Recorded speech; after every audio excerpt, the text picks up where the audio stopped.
Di satu malam ketika aku sudah beres kerja, ada telepon masuk dari temanku yang kerja di luar, alias kaburan. Dia menawarkan kerjaan yang katanya gajinya besar. Kerjaan enak, waktu kerja bisa kita atur sendiri. Syaratnya aku harus lari dari majikan dan menjadi pekerja ilegal. Dia memberikan janji-janji manis. Awalnya aku menolak, karena aku takut ini negara orang. Tetapi dia selalu membujukku. Apalagi dia suka menyinggung soal aku ingin punya rumah. Dia bilang kalau kerja di luar pasti cepat terwujud keinginanku. Selang 1 bulan, aku akhirnya mengambil keputusan yang membuat hidupku hancur. Malam itu jam 3 pagi, setelah aku janjian dengan orang yang mau jemput aku dan memastikan semua majikan udah tidur, aku keluar dari rumah majikan. Dan sudah ada yang nunggu di tempat yang agak jauh dari rumah majikan. Aku keluar dari pintu setengah lari, menuju mobil dengan perasaan campur aduk. Setelah kurang lebih 45 menit, sampailah di satu bangunan apartemen. Aku disuruh turun dan masuk naik lift ke lantai ketiga. Sesampainya di lantai 3, aku dibawa masuk dan disambut oleh wanita umuran 40 tahunan. Dengan panggilan si Mami, aku dibawa ke kamar besar dan di sana banyak orang pada tidur. Sedangkan temanku katanya masih di tempat kerja belum liburan. Atau dalam bahasa lain ijazah, aku disuruh istirahat tidur. Walaupun sebenarnya aku tidak bisa tidur. Masih kepikiran dengan keputusanku ini yang tidak mungkin bisa diulang lagi. Jam 6 pagi, aku baru bisa tidur. Jam 9, aku bangun mandi, terus sarapan sampai sore. Aku diam saja sambil pikiran masih belum tenang. Hari itu jam 5 sore, temanku datang dan memeluk aku. Dia kasih semangat, mungkin dia lihat aku masih bingung.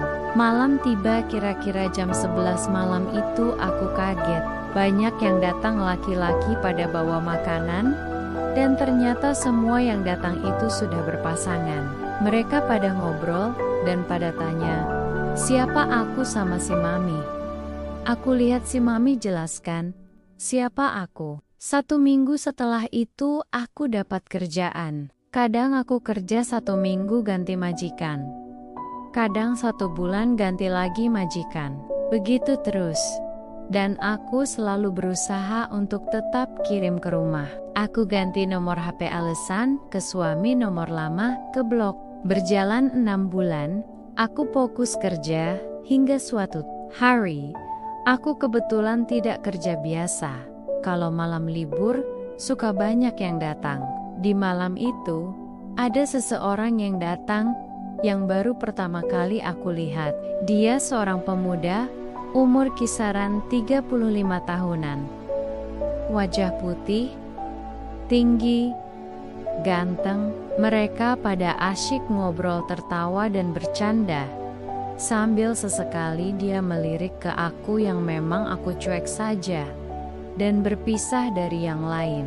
Aku bangkit dan berjalan keluar ruangan menuju halaman di atas.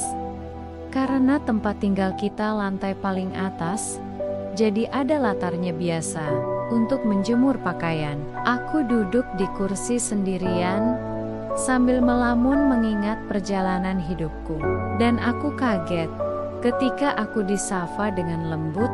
Dia neger sambil bercanda, "Awas, jangan melamun. Bahaya loh." Aku jawab, "Enggak melamun." Dia mengulurkan tangan, ngajak kenalan sambil menyebutkan nama dia.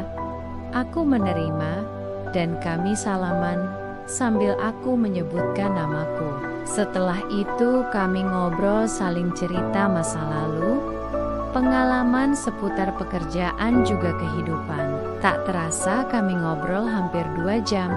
Dan dia pamitan pulang. Sebelum pulang, dia minta kontak aku dan aku kasih. Setelah mereka pada pulang, Aku masih duduk di kursi itu sambil melamun. Dan kepikiran sama suamiku di rumah. Hati kecilku berbisik, apakah aku mengkhianati suamiku? Batinku berkecamuk. Pagi-pagi aku bangun lihat HP ada notif WA dari dia. Selamat pagi, udah sarapan belum? Setelah membacanya, ada perasaan aneh. Entah perasaan apa itu, seperti senang, ada yang perhatian. Jujur, aku dari kampung yang jauh dari kehidupan kota.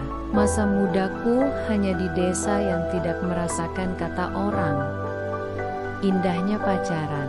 Dulu aku langsung menikah dan menjalani kehidupan rumah tangga dengan segala lika-likunya. Waktu berjalan, hari ketemu minggu, minggu ketemu bulan, dan dia setiap saat selalu menanyakan kabar. Pada awalnya aku hanya membalasnya biasa saja, karena aku sadar aku punya suami di rumah. Tetapi lama-kelamaan tembok itu runtuh.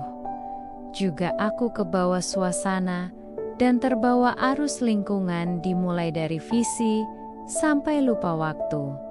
Dan aku semakin terbuai dengan kata-katanya, rayuannya yang selalu membuat hatiku berbunga-bunga, sehingga aku lupa pada suamiku di rumah dan jarang komunikasi. Kalau ditanya, aku selalu alasannya sibuk, kerjaan banyak. Kadang aku suka telat kirim. Sekalipun kirim, selalu kurang dari biasanya. Tetapi suamiku tidak pernah bertanya soal kenapa kiriman selalu berkurang. Tidak seperti dulu. Di suatu hari, dia datang ke apartemen, dan aku libur. Kami bertemu di malam itu. Yang anehnya, ada perasaan bahagia di dalam diriku ketika kami bertemu. Dan tidak canggung lagi, seperti pertama kenalan. Mungkin karena sudah sering visi, jadi sudah terbiasa. Malam semakin larut, dan kami terbawa suasana, dan terjadilah apa yang seharusnya tidak terjadi dalam hidupku. Seiring berjalannya waktu, aku dan dia bareng selayaknya hubungan suami istri. Di titik itu aku sudah terlena dan terjebak dalam jalan yang hitam, hingga bencana itu mulai datang. Setelah kami menjalani itu semua tanpa batas, aku syok dan terpukul. Aku sudah terlambat 2 minggu. Aku mulai panik dan bingung apa yang harus aku lakukan. Tidak mungkin aku pertahankan ini. Aku bingung, dia juga bingung. Aku penasaran dan melakukan tes, dan ternyata aku positif hamil. Seketika dunia terasa runtuh, terbayang keluargaku dan suamiku. Aku panik dan mencoba berbagai jalan untuk menggugurkannya, tetapi takdir berkata lain. Setelah aku putus asa dan akhirnya menerima dengan apa yang menimpa diriku, yang membuat aku bingung apa yang harus aku katakan pada keluargaku, terlebih suamiku nanti. Setelah 3 bulan berjalan kehamilanku, akhirnya aku memutuskan untuk pulang tanpa memberikan kabar apapun ke rumah. Aku pulang dengan cara menyerahkan diri ke petugas setempat, dan aku dikurung dalam keadaan hamil. Sebelum aku ditangkap, dia berjanji padaku akan bertanggung jawab dan akan datang ke rumah apabila dia nanti pulang. Nasib baik aku diproses hanya 2 minggu. Aku sudah dipanggil dan dapat tiket pulang. Berangkat dari sel dengan tangan diborgol dan dijaga ketat, berangkat ke airport. Sesampainya di Jakarta, aku bingung dan takut mau pulang ke rumah. Sedangkan aku hamil.